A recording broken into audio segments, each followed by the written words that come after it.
धार्मिक मान्यतेनुसार या दिवशी वटवृक्षाला प्रदक्षिणा घालणे, वडाला धागा बांधणे, तर सावित्री व सत्यवान यांची कथा ऐकल्याने वैवाहिक जीवनातील अडथळे दूर होतात.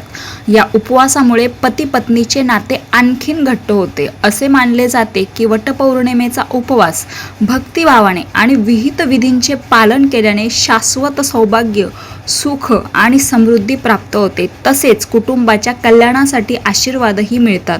शास्त्रोक्तदृष्ट्या ज्येष्ठ शुद्ध त्रयोदशी पासून पौर्णिमेपर्यंत हे व्रत करावयाचे असते.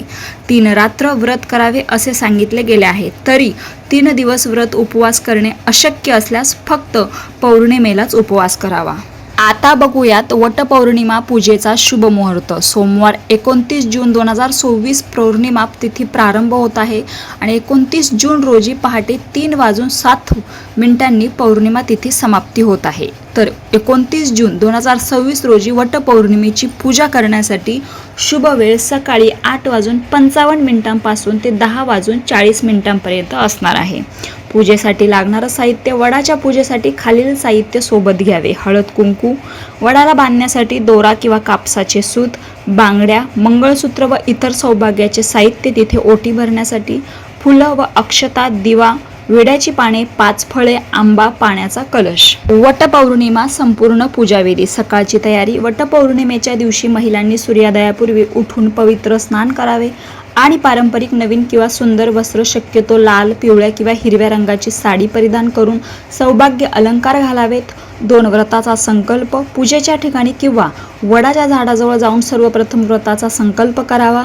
3 वडाच्या झाडाची पूजा. वडाच्या झाडाच्या मुळाशी पाणी अर्पण करावे. त्यानंतर हळद कुंकू, अक्षता, फुलं आणि 5 प्रकारची फळं म्हणजे आंबा, फणस, केळी इत्यादी जे तुम्हाला शक्य होईल ते अर्पण करावीत. सावित्री देवीची पूजा करून सौभाग्य अलंकार अर्पण करावेत आणि दिव्याने आरती ओवाळावी.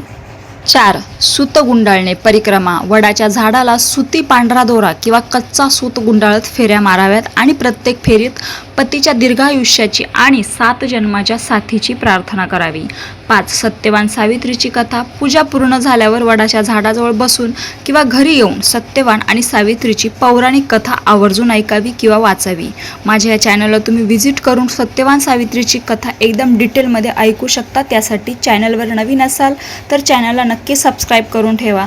वटपौर्णिमेला हिरव्या, लाल, पिवळ्या किंवा गुलाबी रंगाची साडी परिधान करणे अत्यंत शुभ मानले जाते. या उलट हिंदू धर्मातील धार्मिक नियमानुसार आणि ज्योतिषशास्त्रानुसार या दिवशी काळा, पांढरा आणि निळा रंग पूर्णपणे वर्ज्य, निषिद्ध मानला गेला आहे.